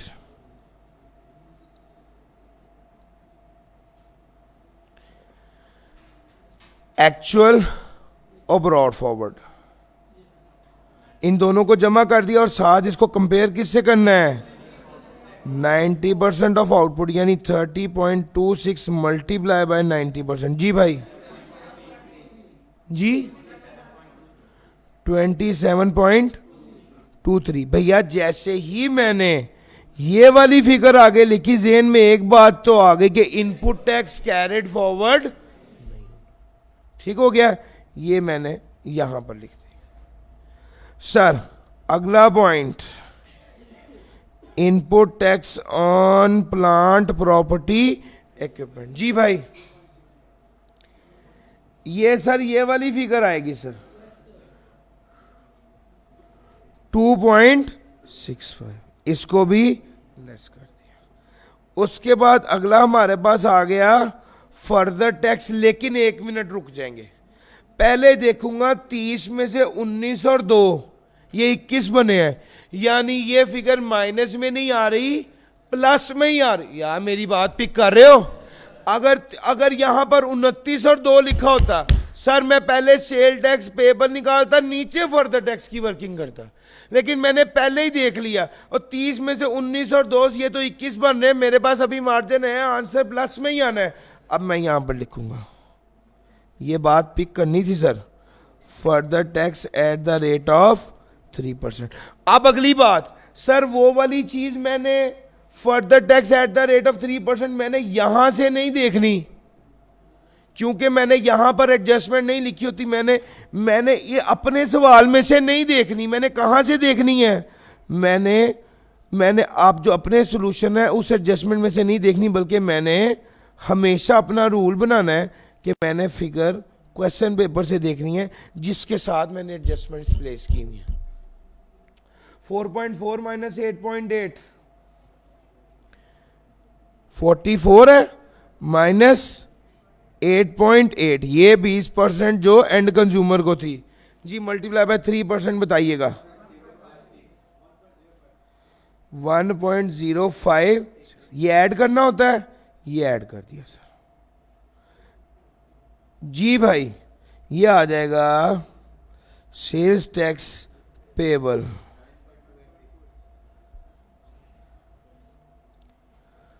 9.286, ये सेल्स टैक्स पेबल आ गया। उसके बाद अब आ गया हमारे पास सर सेल टैक्स पेबल के बाद दो ही तो चीजें रह गई हैं, कौन सी भला? एक्सपोर्ट रिफंड और input tax carried forward. Input tax carried forward था ही नहीं, पीछे एक चीज रह गई, एक्सपोर्ट रिफंड। एक्सपोर्ट रिफंड में सबसे पहले जो बात हमें याद है, पहले तो वो लिखेंगे सर ये दोनों जमा करके, यही बताया था, जरा कीजिए जमा 5.44 प्लस 0.75। अभी नहीं, एक बात मैंने निशानी लगाई हुई है, वो देखें ZR जीरो रेटेड।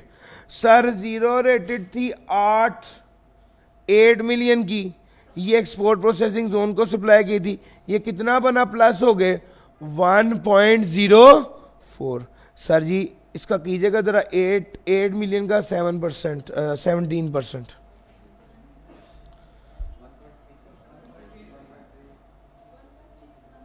$8 मिलियन का 17% ले लीजिए,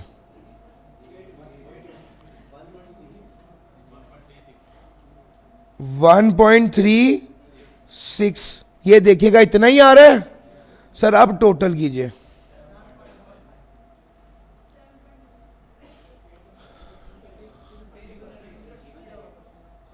यार हाँ ये बात ठीक कर रहे हैं, यहां पर टैक्स ही कितना था सर? जितना टैक्स इनपुट किया है उतना ही रिफंड भी होना है ना, तो इसलिए 17 नहीं होएगा, यहां पर 13 आएगा। जरा आप 13% करके बताइएगा।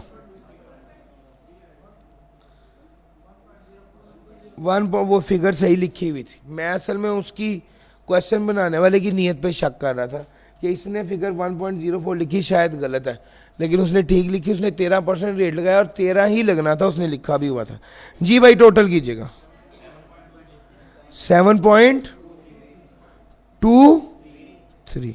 लो सर, यार मुश्किल तो नहीं लगा सवाल? अनयूजुअल था, मुश्किल नहीं था। यूजुअल सवाल, रूटीन का सवाल आएगा तो कैसे करना है मैंने वो भी सिखा दिया। ट्रिकी एडजस्टमेंट अपॉर्शनमेंट की होती है, मैंने वो भी सिखा दी। प्लांट प्रॉपर्टी इक्विपमेंट में, परचेजेस में कहीं पे अपॉर्शनमेंट हो तो भैया याद रखना उसको तो कॉमन इनपुट में ऐड करना है, लेकिन कहीं पे एक्सक्लूसिवली बताया गया हो, कहीं पर एक्सक्लूसिवली बताया गया हो तो क्या करना है, वहां पर आपने कॉमन में शामिल नहीं करना, उसको अलहदा ऐड करना है, उसको अलहदा इनपुट, उसको अलहदा रिफंड में ऐड करना है अगर जीरो रेटेड आइटम थी, और अगर एग्जाम्प्ट होगी तो इग्नोर कर देंगे। सर ये एडजस्टमेंट्स थी, ये सारी एडजस्टमेंट मैंने आपको बता दी और ये सारा सवाल मैंने आपको करा दिया। ये वाला जो मैंने ये सारा लिखा है, ये लिखना इंपॉर्टेंट इसलिए था कि आपको ये भी पता चल जाए कि कौन कौन सा नोट देना और किस तरह से लिखना है। सर अगर मैं ये सवाल करने के बाद ये वाले नोट देने लगता तो मेरा बड़ा टाइम ज़ाया होना था। मुझे सारा सवाल दोबारा देखना पड़ना था, मुझे सारे सवाल पे दोबारा सारा कुछ बताना पड़ना था। दरमियान में मैंने आपको 2 मिनट बोर कर दिया, वो समझ आता है, लेकिन बाद में जरा 10 मिनट, 8 से 10 मिनट मेरे ज़ाया हो जाने थे, वो अक्लमंदी नहीं है पेपर इन्वायरमेंट में। चूंकि फिर मैं एक एक चीज़ दोबारा देखनी शुरू करता कि भाई कौन कौन, पहले तो मैं ये देखता मैंने कौन कौन सा इग्नोर किया और फिर मैं दोबारा रिमाइंड करता कि मैंने ये क्यों इग्नोर किया। सर समझ आ रही है? तो मौके पर इस चीज़ को हैंडल करना ही असल आर्ट है सर। पिछले अटेम्प्ट का सवाल था, मैंने आपको ये भी करवा दिया। इसमें हमारे पास यही डिस्कशन थी, न्यूमेरिकल एडजस्टमेंट, फॉर्मेट, सब कुछ। अब ना 2-3 चीज़ें आपके साथ और डिस्कस करने लगा हूँ। ऑब्वियसली आज लास्ट सेशन है तो हमारे पास जितना टाइम था मैंने ईमानदारी से कोशिश की कि मैं मैक्सिमम चीज़ें आपको समझा दूं, सिखा दूं, बता दूं। लेकिन अभी भी एक टॉपिक ऐसा है, दो चीज़ें ऐसी हैं जो मेरे दिमाग पे फंसती हैं कि यार ये बातें होनी चाहिए थी। सबसे पहली मिनिमम टैक्स रिजीम, बड़ा इंपॉर्टेंट एरिया है, पेपर में इस बार एक्सपेक्टेड है। मैं उसकी वीडियो आपके साथ शेयर कर दूंगा। मेरे जेन में आज सुबह आने से पहले था, लेकिन मैं अब सेल टैक्स के दिन में तो नहीं वो वाला कट्टा खोल सकता था। मैं मिनिमम टैक्स रिजीम आपको कहते पहले मैं ही ये पढ़ा देता हूँ। वो मैं आपको उसकी वीडियो शेयर करूंगा जिसमें मैंने बड़ी डिटेल से मिनिमम टैक्स रिजीम भी कराया हुआ है और उसकी जो है उसकी प्रैक्टिस भी कराई हुई है बड़ी डिटेल में। चूंकि वो इस बार चेंज भी हुआ है तो इस बार ज्यादा इंपॉर्टेंट है। दूसरे नंबर पे चैप्टर नंबर 2 और चैप्टर नंबर 3, ये दो चैप्टर्स हमारी जो है ना रिवीजन सेशन में नहीं हो पाए। अब इसलिए हमारे पास जितना टाइम था 15 घंटों में जितना हमने रिवाइज करा दिया है, मुझे लगता है ये मतलब मेरे रेगुलर सेशन में इस बार 103 लेक्चर्स थे, तो उस हवाले से मतलब मैंने मैक्सिमम कोशिश ही करा दूँ। और फिर वही बात है, चूंकि ये अलहदा एरिया है, ये कनेक्टेड नहीं है, तो हम ये कर सकते थे कि आपको इसकी वीडियो शेयर कर दें रादर के इस पर एक अलहदा सेशन या अलहदा उस पर अलहदा तरीके से वो कराऊं। ये दूसरी बात होगी आपके साथ। उसकी वीडियो आपके साथ मैं ग्रुप्स में और यहाँ पर भी IK वालों को दे दूंगा, शेयर हो जाएगी। व्हाट्सएप ग्रुप अगर ज्वाइन करेंगे तो उसकी आसानी, कम्युनिकेशन की आसानी हमारे लिए हो जाती है। आपको कोई चीज़ चाहिए, कोई सवाल पूछना है, वो तो उसके लिए तो मैं अवेलेबल हूँ ही, लेकिन उसके अलावा भी मेरे लिए आसानी है कि मैं मेरे मोबाइल में है, मैं ग्रुप में शेयर करूँ और मसला हल। तीसरे नंबर पे एक तो मैंने आपको बताया मिनिमम टैक्स रिजीम, दूसरे नंबर पे बताया चैप्टर 2 और 3, तीसरे नंबर पे हम ये एक वीडियो है how to approach the paper. मैंने इस सेशन से पहले जो है वो सेशन ये कंडक्ट किया था और मुझे खुद तो वो इफेक्टिव लगता ही था जो कि मैंने कंडक्ट किया और मुझे अंदाज़ा है कि ये कितना क्रूशल है। लेकिन बच्चों ने भी मुझे जो फीडबैक दिया वो यही दिया कि सर ये बहुत इफेक्टिव था। ख़ास तौर पे वो लोग जो पहली बार पेपर दे रहे हैं उनको पता चलता है कि यार हमने सवाल में पैनिक नहीं होना, पेपर में पैनिक नहीं होना। और सर अगर आप सबसे पहले वाला सवाल हल करना किसी किताब में नहीं लिखा हुआ कि ज़रूरी है। पेपर को अप्रोच करना, पेपर को असेस करना और उसमें से अपने हिस्से का माल निकालना कि मैंने अपने 50 नंबर कैसे लेने हैं, ये आर्ट है सर। इस वजह से मैं बारहा सबको कहता हूं कि वो वाला सेशन आपको ज़रूर लेना चाहिए जिससे आपकी सेंस डेवलप होगी। अच्छा, ये वाला सेशन भी मैं आपके साथ शेयर कर दूंगा, सर आप नोट कर दीजिएगा क्या क्या चीज़ें हैं। चौथे नंबर पे फुल फ्लेज पेपर की प्रैक्टिस बहुत ज़रूरी है। उससे असल में आपको ये अंदाज़ा होता है कि यार मतलब मुझे कैसे ओवरऑल इसको पेपर को अटेम्प्ट करना चाहिए। एक तो आपको मैंने सिखा दिया ना सेशन में, दूसरा खुद अटेम्प्ट करना। सर एक बच्चा मतलब आप चूंकि MCQ जो PRC से आया वो MCQ वाले मजाक से आया, एक पेपर को लिखना और 3 घंटे तक परफॉर्म करने के लिए भी एक प्रैक्टिस चाहिए। बच्चे ने आएगा सर मैं यकीन करें 2 घंटे बाद मुझे लिखा ही नहीं जा रहा था। ये कितनी अजीब बात है और कितनी स्टूपिड बात है कि आपने 6 माह मेहनत की है और आप इसलिए पास नहीं हुए जो कि आपका हाथ थक गया था। कितनी बोंगी है ये। आपके दिमाग में डाटा है लेकिन आप उसको परफॉर्म नहीं कर सके। सर उसके लिए मॉक मैंने इंशाल्लाह प्लान किया हुआ है, मॉक आपके साथ ग्रुप में शेयर होगा। फिर उसके बाद वो मॉक आप सब अटेम्प्ट लाजमी कीजिए। वो आपको, सर मैं आपको एक चीज़ बताऊं, बाज़ों का तुम्हारे पास 2 ऑप्शन होती हैं, आप में से बहुत से बच्चों के पास भी होगी, मैं एक बार दोबारा पूरी किताब पढ़ लूँ, एक बार दोबारा सारा रट्टा लगा लूँ, या एक बार पास पेपर कर लूँ? सर पास पेपर कर लें, ताकि आप जब पास पेपर करेंगे तो ऑटोमेटिकली बाकी चीज़ें भी कर रहे होंगे। दूसरे नंबर पे आपके पास ये ऑप्शन है, मैं एक बार सारा दोबारा रट्टा लगा लूँ, या मैं एक बार दोबारा सारी एग्जाम्पल्स कर लूँ। एग्जाम्पल्स कर लें। क्रैमिंग और एग्जाम्पल में ऑप्शन है तो एग्जाम्पल की तरफ जाएं। टेक्स्ट बुक और पास पेपर में ऑप्शन है तो पास पेपर की तरफ जाएं। खुद अटेम्प्ट करें। मैंने सब स्टूडेंट्स को कहता हूं कि एक बार जब आप पूरी किताब गो थ्रू करके क्रैम कर लें, उसके बाद एक बार सिर्फ एग्जाम्पल्स करें। थोड़ी सी मतलब एग्जाम्पल्स एक बार थोड़ा, यानी आप कारी एग्जाम्पल रहे हो, एग्जाम्पल 1 2 3, आप टेक्स्ट पढ़ ही ना रहे हो, उससे आपका कॉन्सेप्ट बड़ा मजबूत होता है। और उससे मेरा एक मानना है यार, अगर कोई बच्चा जिसकी अंग्रेजी बहुत अच्छी नहीं भी है, लेकिन उसको कॉन्सेप्ट पता है, तो कुछ ना कुछ तो वो लिखेगा, और जो वो लिखेगा उसमें 50% से ज्यादा जरूर ले लेगा। तो एक वो केस जिसमें आप बिल्कुल कुछ नहीं कर रहे, उसकी बजाय आपके पास अंडरस्टैंडिंग होगी, तो सर आप ज्यादा बेहतर परफॉर्म कर पाएंगे। फिर इसके बाद अगला पॉइंट क्या है, आपने मॉक प्रिपेयर करके तैयार करके मॉक देना है। ऐसे नहीं कि चलो देखते हैं क्या आया और टांग पे टांग रख के बैठ गए। पूरा मॉक भी देख लिया और उसका सॉल्यूशन भी देख लिया, और एक एक्सपर्ट की तरह उस पर तबसरा भी करने लगे कि ये 3-4 सवाल ना पास पेपर के थे। सर मुझे हंसी आती है। सर असल में हर चीज़ का एक स्टेप है ना, तो सर आप अभी तबसरा करने की पोजीशन में है नहीं, आप अभी परफॉर्म करने के लेवल पे हैं। थोड़ा सा आगे बढ़ जाइए, फिर इंशाल्लाह सारी उम्र तबसरे ही करने।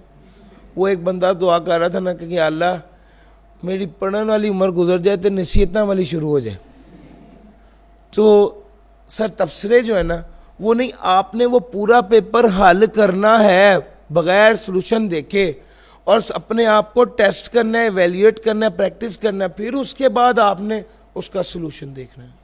मेरी कोशिश होगी कि मॉक ऐसा बने जिसमें आपको एक अंदाज़ा हो कि पेपर हमें कैसा आने वाला है। क्योंकि होता ही है कि हम अपनी प्रैक्टिस के दौरान पास पेपर वाले सवाल सारे कर चुके होते हैं, तो अब हमें एक नया पेपर चाहिए जिसमें सवाल हों और वो उसी टाइप के, उसी एरिया को टच कर रहे हों जिसमें से पेपर एक्सपेक्टेड है। तो वो इंशाल्लाह हमारी कोशिश होगी हम डिलीवर करें, उसका सलूशन आपको प्रोवाइड करें। और तीसरे नंबर पे इस सबसे आगे उसको भी कैसे आइडियली हल करना चाहिए था उस मॉक को, उस पर एक वीडियो आपके साथ शेयर भी कर दूंगा। सो एक फुल फ्लेज एक्टिविटी है जो इसके बाद भी है। सर इंशाल्लाह till the date of exam मैं अवेलेबल हूँगा व्हाट्सएप पर, और कोशिश मेरी मेनली मैं व्हाट्सएप इसलिए कह रहा हूँ कि वो मेरे लिए ज़्यादा एक्सेसिबल और अप्रोचेबल है। और आप जब भी कोई सवाल पूछें व्हाट्सएप पर, कोई भी आपको कोई भी सवाल ऐसा लगता है कि ये नहीं पूछना चाहिए, ये अजीब सा सवाल है, सर इसको पूछ लीजिए, कोई बात नहीं है। हम पॉजिटिवली सपोर्ट करने के लिए हाजिर हैं, और मेरे पास आप लोगों को सिखाने के लिए, बताने के लिए इस अटेम्प्ट में इतना ही था। अल्लाह ताला आपको कामयाब करे। जज़ाकल्लाह। बहुत शुक्रिया।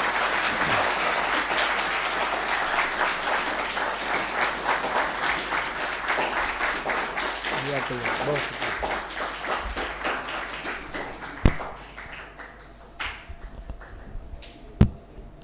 डियर स्टूडेंट्स अस्सलाम वालेकुम। एक दफ़ा प्लीज़ और ज़ोर से तालियां हो जाए, आवाज़।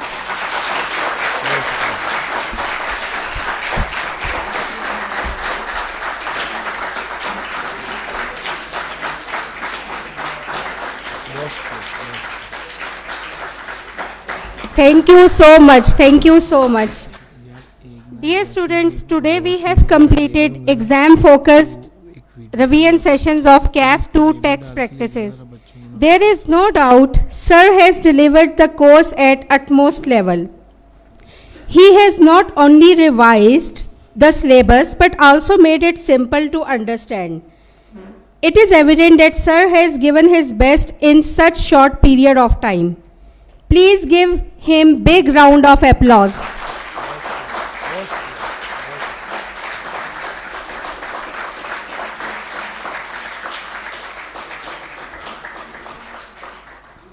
Today we have another session of CAF 4 Business Law by Mr. Atif Abdi from 2 p.m. to 5:30 p.m. In the end, sir, we have certificate and shield as token of appreciation for you. इससे पहले मैं कुछ कहना चाहूँगा। जी sir. Dear students, चूँकि ये Facebook live था तो मैं ये सेशन सुन रहा था ऊपर, और मैं ये देख रहा था कि सर ने कितनी तैयारी करने के बाद फिर ये सेशन डिलीवर किया। इस सेशन में उन्होंने आपको आने वाले जो प्रॉब्लम्स थे उनको पहले फोरसी किया और फिर उन प्रॉब्लम्स के सलूशन के साथ सर तशरीफ़ लाए। अब मुझे भरपूर यकीन है कि इंशाल्लाह आप तमाम स्टूडेंट्स इस अटेम्प्ट में पास हो जाएंगे इंशाल्लाह।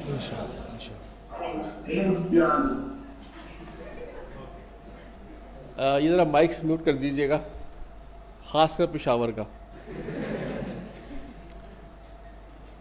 जब आप लोग इंशाल्लाह पास हो जाएं तो आपने सर को अप्रोच करना है और बताना है कि सर आपकी क्लास की वजह से आज हम पास हुए, और सर के लिए बहुत सारी दुआएं हैं सर, और on behalf of ICAP I am really grateful to you sir. बहुत शुक्रिया। हम जब भी आपको याद करते हैं आप भरपूर तरीके से तशरीफ़ लाते हैं और भरपूर सेशन करते हैं। बहुत शुक्रिया सर। अगर हम एक दफ़ा खड़े होकर तालीम जा सकें, स्टैंडिंग ओवेशन।